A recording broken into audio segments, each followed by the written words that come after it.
Hola a todos de nuevo, saludos cordiales, soy el profesor David Villar y en este tercer vídeo de farmacología del sistema nervioso central les voy a hablar sobre anestesia parenteral y anticonvulsionantes. Para empezar, cuando hablamos de anestésicos parenterales, es decir, los que administramos por vías que no son la inhalatoria, pues probablemente nos estemos refiriendo a alguno de los fármacos que tienen en esta diapositiva. Tenemos los barbitúricos, de ellos el tiopental y el pentobarbital son los que se usan más corriente. Tenemos las fenciclidinas como la ketamina y la tiletamina.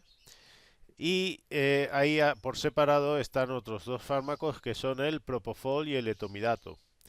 Como generalidades de todos ellos, importantes tendríamos que decir que para que sean considerados como sustancias anestésicas, tan solo deben de suprimir la conciencia del individuo. Sin embargo, si se acuerdan en los vídeos anteriores, para conseguir una anestesia balanceada, decíamos que tenía que lograrse una buena analgesia, una buena miorelajación y la anulación de reflejos. De hecho, todos los anestésicos que tenemos aquí, incluidos los inhalatorios, excepto la ketamina, son muy malos analgésicos. Eso mismo le pasaba a los inhalatorios y por tanto pues decíamos que había que combinarlos con sustancias que quiten el dolor. El que el animal no reaccione porque esté dormido no significa que todas esas sensaciones dolorosas que están percibiéndose y por decirlo de alguna manera que se están acumulando después se van a manifestar con un efecto retrógrado y normalmente en mayor intensidad de lo que podríamos esperar si se hubiesen anulado en su momento. Como digo, de todos ellos, el único que produce analgesia eh, es la ketamina y la tiletamina.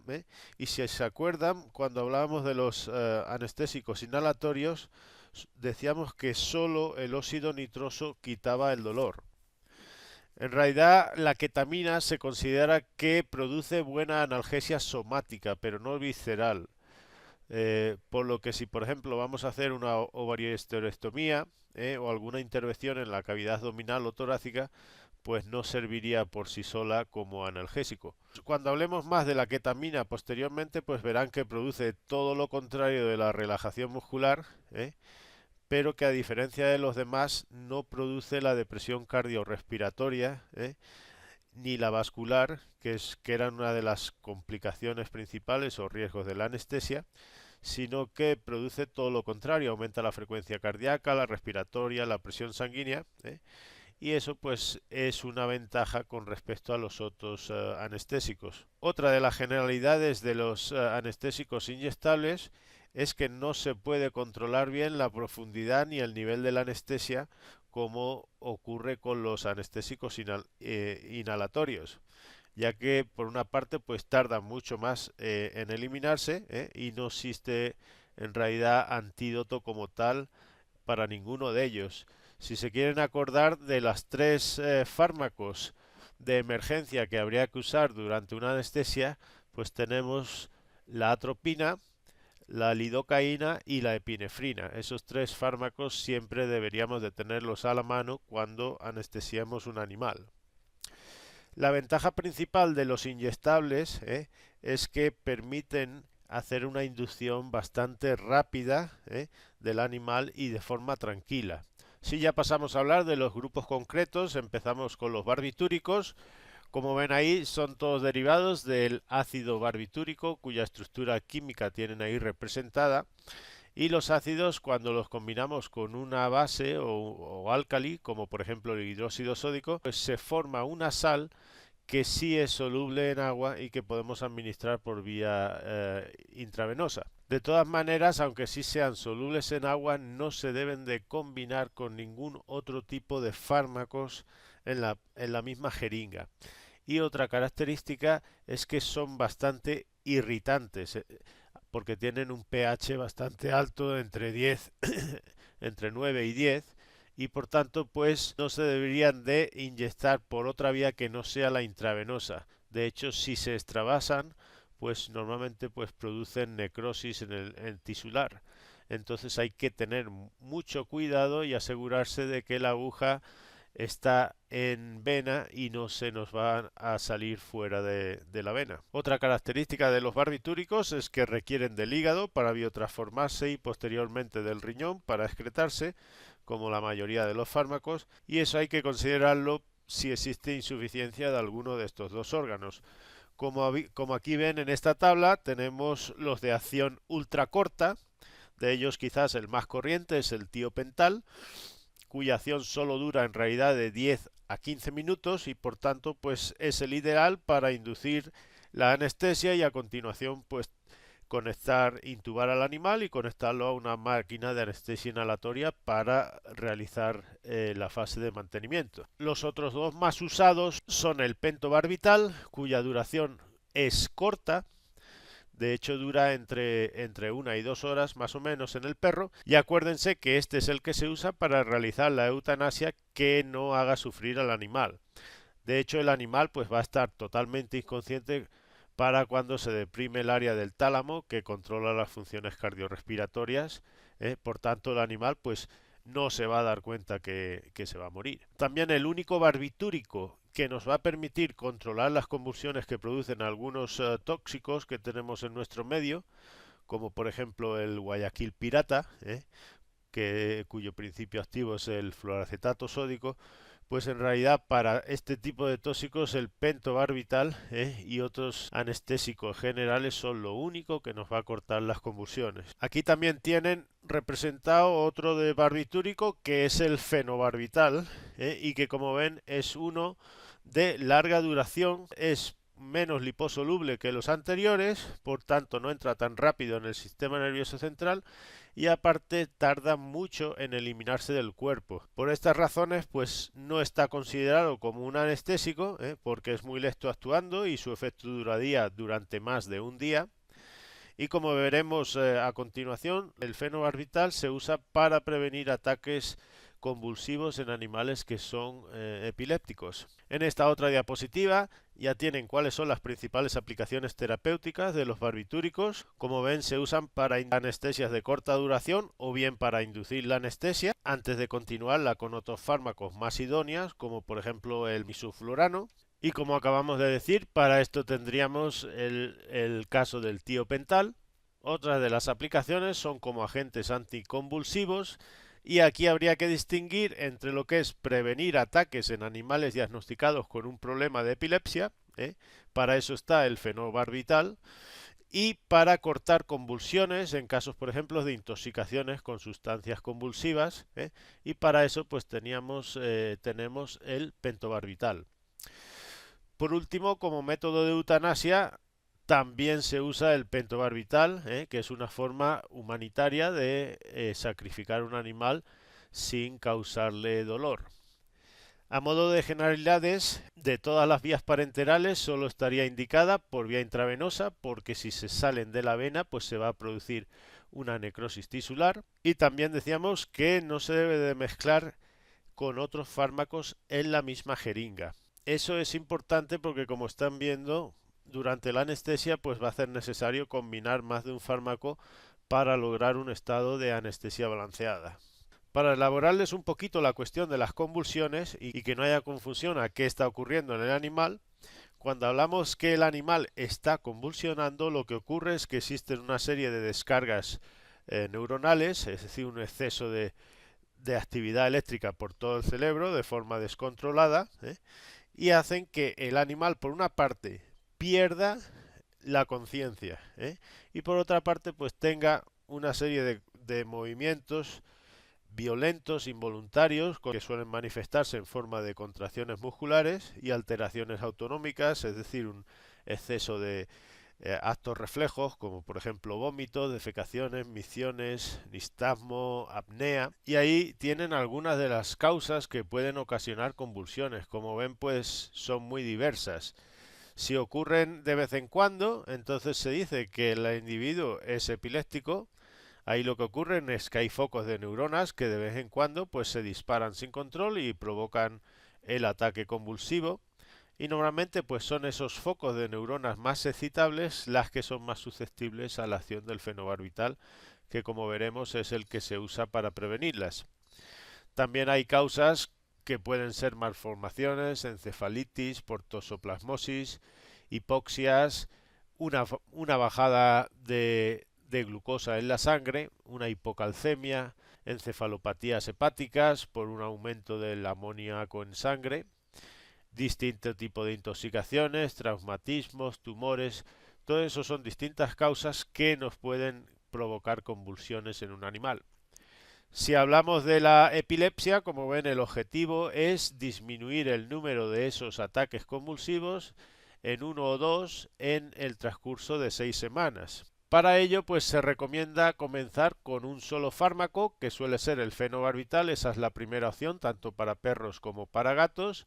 Se reevalúa la dosis a los 15 días y se ajusta aumentando o disminuyendo un 30% según se necesite. Y si falla esa terapia, es decir, se están produciendo más de 1 o 2 ataques en 6 semanas, pues entonces lo ideal es incluir otro fármaco como puede ser el bromuro potásico. Normalmente el animal, si es epiléptico, el tratamiento va a ser de por vida. Pero si no ha habido convulsiones en 6 o 12 meses, pues se puede intentar retirar el tratamiento lentamente. ¿Por qué de forma lenta? Porque si se hace muy rápido puede que se produzca un fenómeno de rebote que se manifieste como una crisis de ataques repetidos. Si recurren esas convulsiones cuando se ha retirado el tratamiento, pues probablemente significa que ese animal requiere terapia de por vida. Como digo, el fenobarbital es el anticonvulsivo de elección para tratamiento de epilepsia. Ahí tienen la dosis, 2 miligramos por kilo cada 12 horas. Y como ven, las concentraciones terapéuticas idóneas están entre 15 y 45 microgramos por mililitro en plasma. Ahí tienen una representación gráfica un poquito rústica, pero vean que las concentraciones requieren de 4 a 5 días para alcanzarse sus niveles estables cuando empezamos a dar la dosis de mantenimiento, a menos que hiciésemos una dosis de choque. Como ven, el fenobarbital tiene efectos secundarios que son corrientes, como la poliuria y la polidipsia. También produce polifagia. Y si el animal está muy sedado, a la hora se tambalea a la hora de andar, tiene ataxia, probablemente estemos cerca del margen superior del rango terapéutico. Entonces, pues habría que disminuir un poquito la dosis que estamos administrando. Como ven, es normal que se produzca una elevación de algunas enzimas hepáticas y aparte se inducen los citocromos P450 de los hepatocitos, cuando sería una indicación de que tenemos que retirar el tratamiento porque se están produciendo efectos adversos serios. Pues cuando las enzimas ALT, es decir, la alanina transaminasa o la fosfatasa alcalina, están por encima de 4 o 5 veces del rango normal, o bien cuando haya ya una indicación de que la función hepática está siendo afectada. Eso ocurre cuando aumentan los ácidos biliares, hay bilirrubina, aumento de bilirrubina en sangre, disminuye la albúmina plasmática, o haya signo de ictericia, vómitos, ascitis. Eso significaría que el fenobarbital hay que sustituirlo por otro fármaco porque está lesionando el hígado. Como ven abajo, que no serviría para tratar convulsiones cuando tenemos una crisis aguda. ¿Por qué? Porque tarda mucho en penetrar en el sistema nervioso central. Haría falta hasta 20 minutos para que se ejerza el efecto después de administrarlo por vía intravenosa, y eso es por ser menos liposoluble que el tiopental o el pentobarbital, que sí tienen un efecto inmediato al administrarlo. Entonces, si hay que sustituirlo por otras terapias, el fenobarbital se puede recurrir.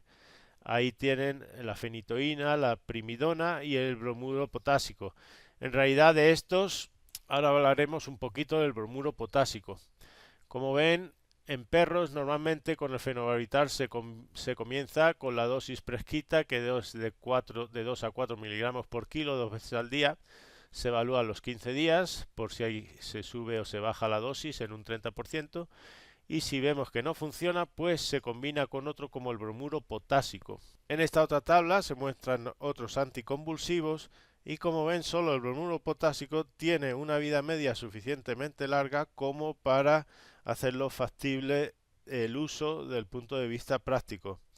Los demás en realidad tienen una vida media muy corta en el perro, y eso pues no haría práctico el uso de ninguno de ellos.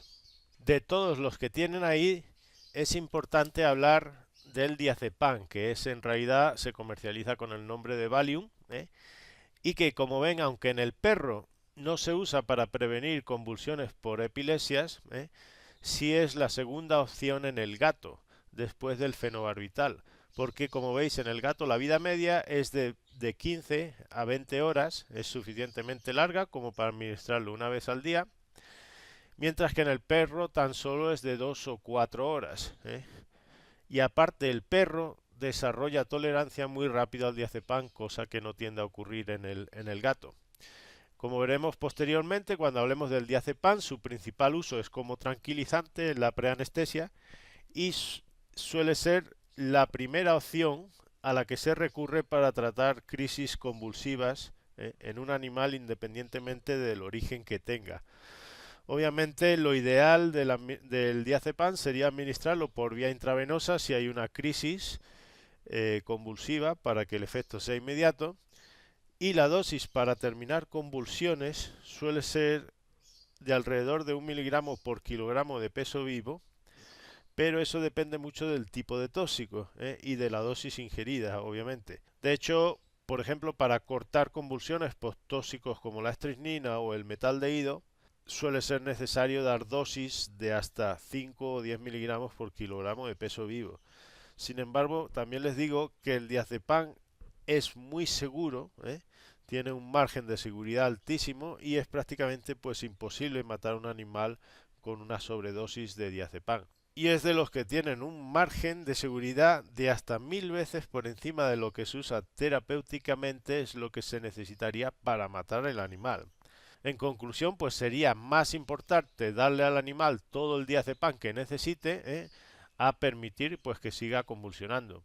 También le digo que hay tóxicos como el Guayaquil pirata, de los que decíamos anteriormente, que a menos que usemos otros fármacos distintos del diazepam, por ejemplo el tiopental o otro anestésico general, pues probablemente no vamos a ser capaces de cortar las convulsiones. De hecho, normalmente, si a la segunda o la tercera dosis de diazepam que estemos administrando, hasta llegar, por ejemplo, a una dosis de 20 miligramos por kilo, todavía no se han cortado las convulsiones, pues lo ideal sería recurrir a barbitúricos o a algún tipo de anestésico general. Vamos a decir un par de cosas sobre el bromuro potásico, que como decíamos es la elección cuando el fenobarbital no funciona bien en el perro. Como ven, el bromuro se encuentra en la tabla periódica justo debajo del cloro. Es decir, ambos son halógenos y en realidad se comporta muy parecido al cloro. Es decir, que va a entrar por los mismos canales que el cloro en la célula, pero sin embargo, al tener un tamaño superior al cloro, no sale fácilmente de la célula, con lo que lo que va a hacer es hiperpolarizar las neuronas, dormirlas, por decirlo de alguna manera, y ese es el mecanismo de acción que tiene. Si resumimos las cosas principales para recordar el bromuro potásico, pues diríamos que el mecanismo de acción es que hiperpolariza la membrana neural, se comporta igual que el cloro, tiene una vida media muy larga en el cuerpo, es decir, la concentración de bromo tarda 30 días en disminuir a la mitad en sangre. Como ven, la dosis de mantenimiento es de 20 a 40 miligramos por kilogramo una vez al día, y debido a la larga vida media, se requerirían hasta 4 meses para alcanzar el 94% de la concentración estable en plasma. Debido a este hecho, si quisiéramos alcanzar las concentraciones terapéuticas de forma rápida, pues tendríamos que dar dosis de choque de hasta 400 o 600 miligramos por kilo. Normalmente se divide en con varias comidas, pero como ven, esto es una dosis mucho más alta que la de mantenimiento. Hablando del pentobarbital, decíamos que es uno de los fármacos que, igual que el tiopental, tiene una acción inmediata para cortar estadios convulsivos, tiene un efecto que dura de 1 a 2 horas en el perro y es el que se utiliza para producir eutanasia sin que haya sufrimiento en el animal. Ahí tienen el nombre comercial aquí en Colombia, que es el Eutanex, que ni siquiera dice en ese inserto que se trata del pentobarbital. Aquí hay otro esquema un poquito rústico, pero les quiero mostrar que tiene un margen de seguridad muy estrecho. Es muy peligroso, produce una depresión cardiorrespiratoria grande en el animal, y si nos pasamos al doble de la dosis que está indicada como anestésico o anticonvulsionante, pues entramos en lo que sería la curva de mortalidad. Como ven, la curva de anestesia está ahí en el medio. La dosis efectiva 50 por vía intravenosa está alrededor de 20 miligramos por kilogramo de peso vivo, y si administramos 2,5 veces esa dosis, entramos en la curva de mortalidad, que como ven, la dosis letal 50 es de 50 miligramos por kilogramo de peso vivo por vía intravenosa. Obviamente todo esto, estas curvas cambian si estamos mezclándolas con otros fármacos. Como ven, la dosis que se usa normalmente para eutanasia es muy por encima de la curva de letalidad, está alrededor de 120 miligramos por kilogramo de peso vivo. Antes de pasar a otros anestésicos, les voy a comentar una característica del tiopental que tiene gran importancia desde el punto de vista clínico, ya que explica por qué su acción es tan corta, y se conoce como el fenómeno de redistribución. ¿En qué consiste esto? Pues bien, aquí tienen una gráfica que muestra qué le ocurre al tiopental cuando lo administramos por vía intravenosa, en forma de bolo. Y como ven, del 100% de la dosis que hemos administrado, la concentración en sangre caería rápidamente porque es muy liposoluble, y eso significa que se sale rápidamente de la sangre a los tejidos. De esos tejidos, el cerebro es muy rico en lípidos, prácticamente igual que el tejido adiposo. Pero como veis ahí en esa gráfica, se llena mucho más rápidamente el cerebro que el tejido adiposo. ¿Esto por qué ocurre? Pues básicamente la razón estriba en que al cerebro le está llegando un flujo de sangre mucho mayor que al tejido adiposo o al muscular. Es decir, que la cantidad de tiopental que le llega en poco tiempo es mucho mayor, y aparte es un órgano en realidad mucho más pequeño que el tejido adiposo o el muscular, sobre todo si es un perro obeso. Y eso hace pues que se llene mucho más rápido que esos otros dos órganos. La concentración en sangre a la que se alcanza el pico en el cerebro, pues sería la que habría que mantener si se hiciese una infusión continua para que el animal pues se mantuviese anestesiado. Pero como ven, la concentración en sangre pues sigue cayendo, y eso hace que se salga del cerebro. La razón por la que baja la concentración en la sangre es porque el tiopental todavía no se ha distribuido a todos los tejidos donde puede llegar. Y como ven, pues todavía quedan ahí dos órganos que son muy grandes, que son el muscular y el adiposo, que aún no han alcanzado el equilibrio con respecto a la sangre. En definitiva, podemos decir que la razón por la que el efecto anestésico del tiopental es tan transitoria, como ven ahí, de nada más que 10 minutos prácticamente, es porque se redistribuye a los otros tejidos, y no es porque se elimina del cuerpo, que en realidad ocurre, pero mucho más lentamente que esa redistribución a los otros órganos. Otra consecuencia de esto es que si nosotros estuviésemos dando tiopental o otro barbitúrico como el pentobarbital, de forma continua, pues ocurriría lo contrario, es decir, que se llenarían el tejido muscular y el adiposo, y cuando dejemos de administrarlo, lo que ocurriría es que saldría de esos dos órganos, y se redistribuiría hacia el cerebro, con lo que el animal pues va a tardar mucho más tiempo en despertarse de una anestesia. Con respecto a la ketamina, pues podríamos hablar muchas cosas porque en realidad de los más usados si no se tiene anestesia inhalatoria. Aquí solo vamos a hacer alusión quizás a las nociones más importantes que deberían de conocerse para hacer un buen uso de la ketamina. Como ven, produce un estado que se denomina como de anestesia disociativa. No es depresor del sistema nervioso central, sino que disocia o desconecta distintas partes del sistema nervioso central. Es excitatorio, se comporta como un antagonista de receptores de N-metilaspartato en distintas partes del cerebro. Las desventajas de la ketamina es que no pasan al animal a la fase 3 de la anestesia, es decir, lo dejan en la fase 2, que como decíamos es un estado de rigidez muscular denominado catalepsia.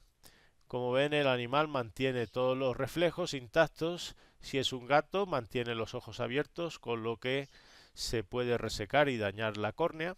Y el animal pues está en un estado excitado, y hay posibilidad de que convulsione. Las ventajas de la ketamina es que por una parte no produce la depresión cardiorrespiratoria ni hipotensión, que es una excepción prácticamente a todos los otros anestésicos. Es mucho más seguro que los barbitúricos, 5 veces más seguro desde luego que el tiopental. Sí se puede mezclar con otros fármacos como la silacina o el diazepam en la misma jeringa. Acuérdense que con los barbitúricos no se debe de mezclar ningún otro fármaco y es el único anestésico general que tiene efecto analgésico somático bueno, cosa que no ocurre con los demás. De hecho, a dosis 10 veces por debajo de las que anestesian al animal, es decir, le suprimen la conciencia, se puede usar como analgésico en infusiones continuas. Brevemente, los dos últimos que quería mencionar son el propofol y el etomidato. El propofol es quizás de los que más se utilizan para inducir la anestesia. A diferencia de los demás, produce una duración de anestesia muy corta, simplemente de 2 a 10 minutos. ¿Por qué? Porque se metaboliza muy rápidamente. A diferencia de los barbitúricos, no se acumula ni en el músculo ni en el tejido adiposo. Y igual que la inducción es muy rápida, la recuperación también es muy rápida. De hecho, no se acumula y el paciente, pues, si estamos haciendo una infusión continua con propofol, se despierta rápidamente en cuanto lo cortamos y pues puede salir andando de la clínica. Se puede usar, como digo, para inducción o mantenimiento en procesos cortos. Y al igual que la mayoría de los otros anestésicos, es muy mal analgésico, por lo que habría que combinarlo idóneamente con fármacos de tipo opiáceos. Por último, el etomidato es muy parecido al propofol, produce una inducción y recuperación muy rápida, de tal manera que el paciente pues, puede salir andando de la clínica. Es muy seguro, 16 veces más seguro que el tiopental, y no produce la depresión cardiorrespiratoria que puede producir los barbitúricos, por lo que está indicado en pacientes que tienen problemas cardíacos. Al igual que los demás, es mal analgésico, por lo que habría que combinarlos con sustancias que quiten el dolor.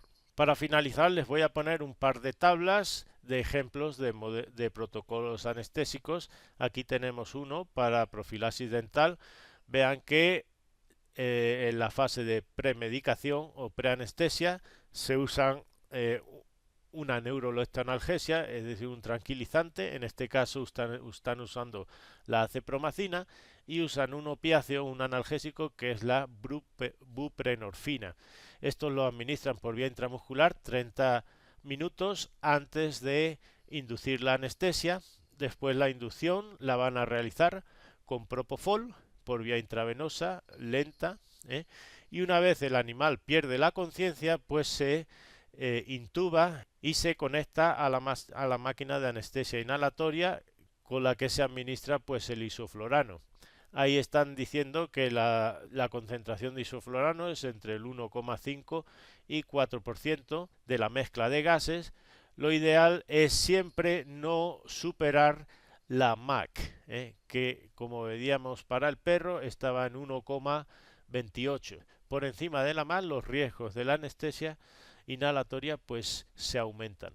Aquí tienen otros dos protocolos de anestesia en la parte de arriba para hacer una oniquectomía en un gato y en la parte de abajo para hacer una reparación del ligamento cruzado de la rodilla en un labrador. Como ven, tenemos la fase de premedicación, de inducción, de mantenimiento. En este caso también aplican anestesia regional y ahí incluyen también lo que es el manejo del dolor posoperatorio. Existe una gran variedad de combinaciones de fármacos y de protocolos similares a estos que podemos hacer. Este quizás es de los más completos que se podrían hacer y por eso pues se lo he puesto como ejemplo para mostrarles una buena forma de hacer una anestesia balanceada en un animal y después un manejo posoperatorio del dolor.